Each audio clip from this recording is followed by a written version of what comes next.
আল্লাহ রাব্বুল আলামিন পবিত্র কোরআনুল কারীমে বেশ কয়েকটা জায়গায় একটা সম্প্রদায় বা একটা কওম, একটা জাতির কথা বলেছেন। তার নাম হচ্ছে কওমে মাদিয়ান।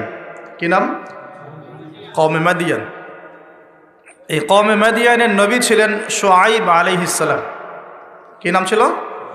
শুআয়ব আলাইহিস সালাম। তিনি নবী মূসা আলাইহিস সালামের সমসাময়িক নবী ছিলেন। মূসা আলাইহিস সালাম তার মেয়েকে বিয়ে করেছিলেন। নবী মূসা আলাইহিস সালাম যখন যুবক, তখন একদিন তিনি দেখছেন রাস্তায় দুজন লোক ঝগড়া করছে। তো একজন তার গোত্রের আর একজন হচ্ছে ফেরাউনের বাহিনীর। তো মূসা আলাইহিস সালাম তার গোত্রের, যে তার জাতের, তার সাথে তার পক্ষ নিলেন, নিয়ে ফেরাউনের ওই সৈন্যর গালে বা দেহে একটা ঘুষি দিয়েছিলেন, একটা ঘুষি মাত্র। তো কোরআন বলছে যে সেই এক ঘুষিতেই সেই ব্যক্তি মারা গেছে। ঠিক আছে? ওয়াকাযাহু, মূসা আলাইহিস সালাম তাকে একটা ঘুষি দিলেন, ফাকাদা আলাইহি, এতেই তার মৃত্যু হয়ে গেল। পরের দিন আবার একই ঘটনা ঘটছে। মূসা আলাইহিস সালাম দেখছেন আবার সেই ব্যক্তি আরেকজনের সাথে লড়াই করছে। তখন তিনি আবার তাকে বাঁচাতে গেলেন। তখন সেই ব্যক্তি বলছে, গতকাল কিন্তু তুমি একজনকে ঘুষি মেরে হত্যা করেছো, আজকে কি আবার আমাকে হত্যা করতে চাচ্ছ? তখন এক ব্যক্তি খবর নিয়ে আসলো, মূসা এখান থেকে পালাও, কারণ ফেরাউনের বাহিনী তোমাকে ধরতে আসছে, কারণ তারা মনে করে তুমি একজনকে হত্যা করেছো। তখন মূসা আলাইহিস সালাম মিশর থেকে চলে গেলেন, হিজরত করলেন। এই মিশর থেকে হিজরত করে তিনি এই শুআয়ব আলাইহিস সালামের কওমে মাদিয়ান এখানে চলে গিয়েছিলেন। এখানে তিনি একটা গাছের নিচে বসেছিলেন। বসে তিনি দেখলেন যে কিছু মানুষ গবাদি পশুদেরকে পানি পান করাচ্ছে, আর দূরে দুটো মেয়ে দাঁড়িয়ে আছে। তো মূসা আলাইহিস সালাম তাদেরকে গিয়ে বললেন, আপনারা দাঁড়িয়ে আছেন কেন? তখন সেই দুটো মেয়ে মূসা আলাইহিস সালামকে বললেন যে আমরা দুর্বল, যতক্ষণ না তারা তাদের পশুদেরকে পানি পান করিয়ে চলে যাচ্ছে ততক্ষণ পর্যন্ত আমরা পানি পান করাতে পারি না। তখন মূসা আলাইহিস সালাম, তিনি শক্তিশালী ছিলেন, বিশ্বস্ত ছিলেন, তিনি তাদের হয়ে পশুদেরকে পানি পান করালেন। এবার সেই মেয়ে দুটো বাসায় চলে গেল। বাসায় চলে গিয়ে কিছুক্ষণ পর মূসা আলাইহিস সালাম আবার সেই গাছের নিচে বসে আল্লাহর কাছে একটা দোয়া করছেন। কি দোয়া? আল্লাহ পাক কোরআনে বলছেন, নবী মূসা আলাইহিস সালাম বলেছিলেন, রব্বি, হে আমার রব, ইন্নী লিমা আনজালতা ইলাইয়া মিন খায়রিন ফাকির।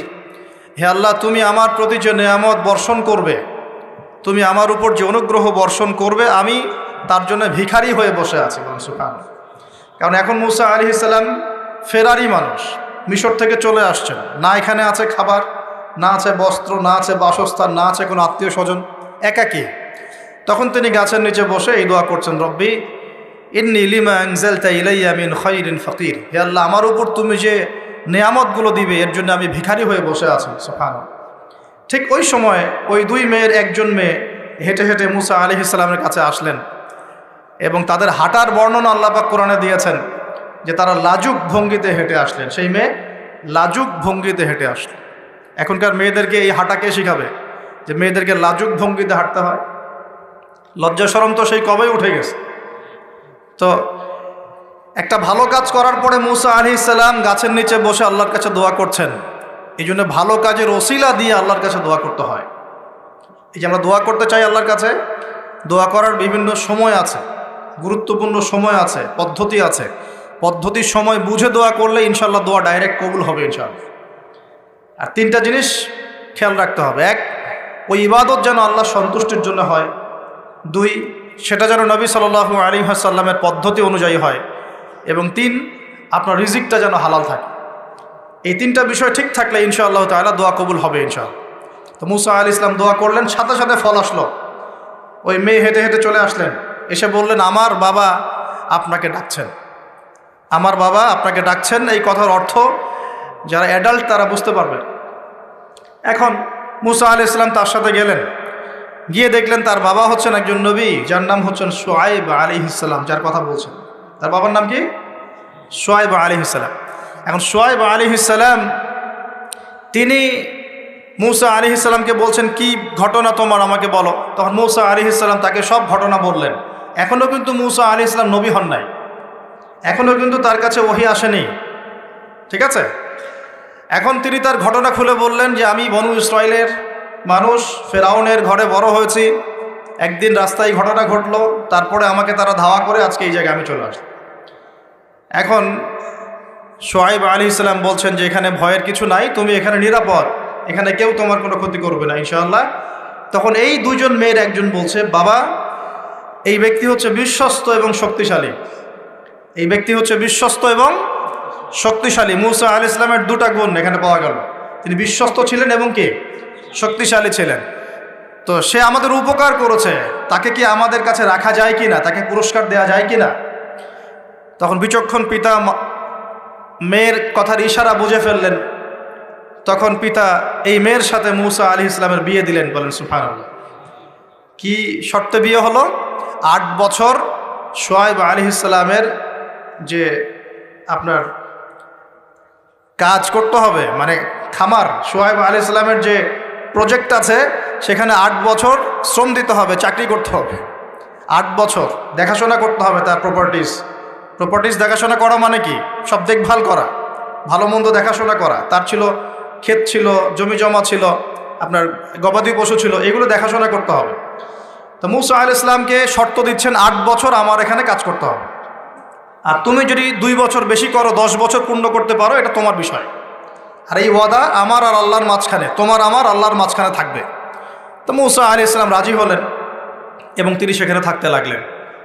তো পরবর্তীতে মূসা আলাইহিস সালামের কাছে নবুয়ত আসলো যখন তুর পাহাড়ে তিনি আগুন দেখতে পেলেন। তিনি সেখানে গিয়ে আগুন খুঁজছেন, আর তুর পাহাড়ের ডান দিক থেকে আল্লাহ রাব্বুল আলামিন আওয়াজ দিলেন, ইয়া মূসা, হে মূসা, ফাখলা'না আলাইক, তোমার জুতা খুলে আসো, ইন্নাকা বিল ওয়াদিল মুকাদ্দাস তুয়া, তুমি এখানে পবিত্র একটা জায়গায় এসেছো। মূসা আলাইহিস সালাম তো ভয় পেয়ে গিয়েছিলেন। আল্লাহ রাব্বুল আলামিন তাকে ওহী করলেন, তুমি নবী, আমার কাছে রসুলরা ভয় পায় না, তোমার হাতে ওটা কি? মূসা আলাইহিস সালাম বলছেন, আমার হাতে লাঠি। কি করো লাঠি দিয়ে? আল্লাহ পাক বলছেন, মূসা আলাইহিস সালাম বলছেন, লাঠি দিয়ে আমি এই যে আমার গবাদি পশু এগুলোকে তাড়াই, গাছের পাতা পাড়ি ইত্যাদি। আল্লাহ পাক বলছেন, লাঠি ছুঁড়ে মারো।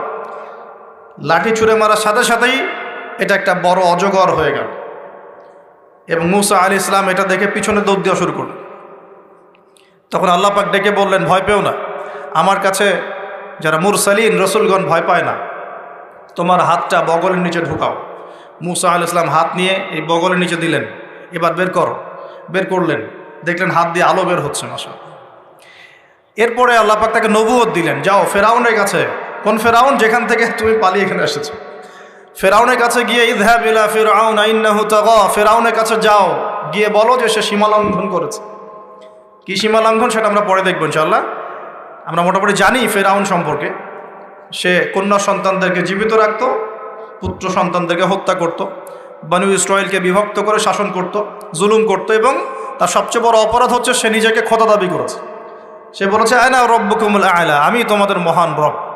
তো সে সীমা লঙ্ঘন করেছে, নাউযুবিল্লাহ। তো আল্লাহ পাক মূসা আলাইহিস সালামকে তার কাছেই পাঠাচ্ছেন, ফেরাউনের কাছে যাও, দাওয়াত পেশ করো। মূসা আলাইহিস সালাম বলছেন, আল্লাহ আমার তো জিহ্বায় জড়তা আছে, রব্বি ইশরাহ লি সদরি, আল্লাহ আমার বক্ষটাকে প্রশস্ত করে দেন, মানে আমাকে সাহস দেন। ওয়া ইয়াসসির লি আমরি, আমার কাজকে সহজ করেন। ওয়াহলুল উকদাতাম মিন লিসানি, আমার জড়তা, জিহ্বার জড়তাগুলো দূর করে দেন। ইয়াফকাহু কওলি, যাতে মানুষ আমার কথা বুঝতে পারে, আর আমার ভাই হারুন আমার চেয়ে ভালো কথা বলতে পারে। আল্লাহ হারুনকেও নবুয়ত দান করুন। আল্লাহ পাক হারুন আলাইহিস সালামকেও নবুয়ত দান করলেন, এবং দুজনকে বললেন, ইযহাবা ইলা ফিরআউন, তোমরা দুজন এখন ফেরাউনের কাছে যাও, ইন্নাহু তাগা ফাকুলা লাহু কাওলাল লাইয়িনা, ফেরাউনের কাছে গিয়ে তার সাথে নম্র ভাষায় কথা বলবে, তাকে আল্লাহর দিকে দাওয়াত দিবে। যদি সে দাওয়াত কবুল না করে তখন তাকে শাস্তির ভয় দেখাবে, এবং সে যদি বিশ্বাস না করে তাহলে অজগর এবং হাতের এই যে মুজেজা, এই মুজেজাগুলো তোমরা দেখাবে। যাই হোক, তো মূসা আলাইহিস সালাম নবুয়ত পেয়েছেন শুআয়ব আলাইহিস সালামের আন্ডারে থাকার সময়। আমি তার কথা বলতে গিয়ে দিকে এসেছি। তো এই শুআয়ব আলাইহিস সালামের কওম ছিল কওমে মাদিয়ান। কি নাম ভাই? একটু বুঝবেন জিনিসটা, কওমে মাদিয়ান। তো এটা আসহাবুল আইকাও বলা হয়, তাদেরকে আসহাবুল আইকাও বলা হয়, কিন্তু এই জায়গাটার নাম ছিল কওমে মাদিয়ান, মাদিয়ান উপত্যকা। এখন শুআয়ব আলাইহিস সালাম খুব চমৎকার একজন বাগ্মী ছিলেন। বাগ্মী বলতে যিনি খুব সুন্দর করে কথা বলতে পারেন। আছে না এমন কিছু মানুষ সমাজে যারা খুব সুন্দর করে কথা বলতে পারে? তো শুআয়ব আলাইহিস সালাম নবীদের মধ্যে চমৎকার করে কথা বলতে পারতেন এবং তার সাথে যুক্তি তর্কে কেউ পারত না। তিনি চমৎকার করে যুক্তি তর্ক উপস্থাপন করে সমাজের মানুষকে বোঝাতেন। আলহামদুলিল্লাহ, আমরা দোয়া করে আল্লাহ পাক সেই গুণাবলী আমাদের মধ্যেও দান করুক।